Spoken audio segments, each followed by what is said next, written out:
One of the skills that we're going to have to sharpen over time is being able to categorize differential equations, because here's kind of a big picture view of what's going to happen here.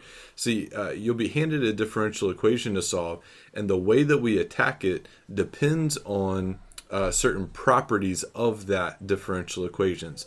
Different differential equations are attacked based off of certain characteristics. I'll give you a list of these characteristics in a little while. So if it's a first order separable differential equation, you do one thing. If it's a second order homogeneous differential equation, you do another thing. And so the good news for us is we don't have to discover any of these methods of attack or how to solve these over the course of time. We're just going to learn all of the different techniques that have already been discovered and just apply them in the right situation. So it's good news for us in a way, but all this hinges on the fact that we can actually read it, that we can actually categorize it so that we know what method to implement. All right, so in this video, I'm going to give you just a very simple and common characterization that's super important for pretty much every differential equation. You have to be able to identify a differential equation's order. It's very simple. It's just the highest derivative that's present in the equation. So here's a couple of examples. First example is 3y double prime minus xy prime plus y equals 0. So what order would you say this one is? Hopefully you said second order, right? Why is it second order? Because the highest derivative present is y double prime. It's y double prime. There's two derivatives.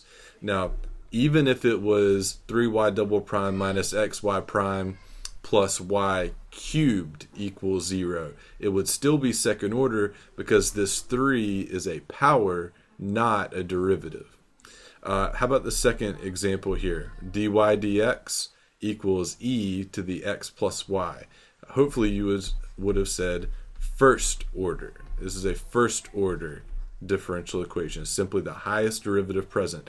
And so if it's a first order differential equation, we have a whole list of methods of attack for guys like this, and then we have another list of methods of attack for equations like this. And so it's important to be able to categorize it based off of its order.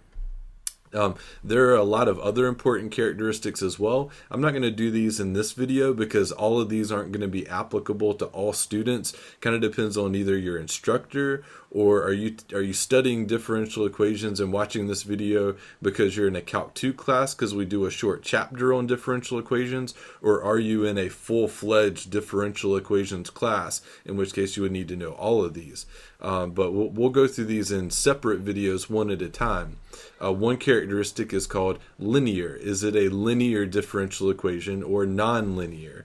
Another one is a separable differential equation. Another is homogeneous.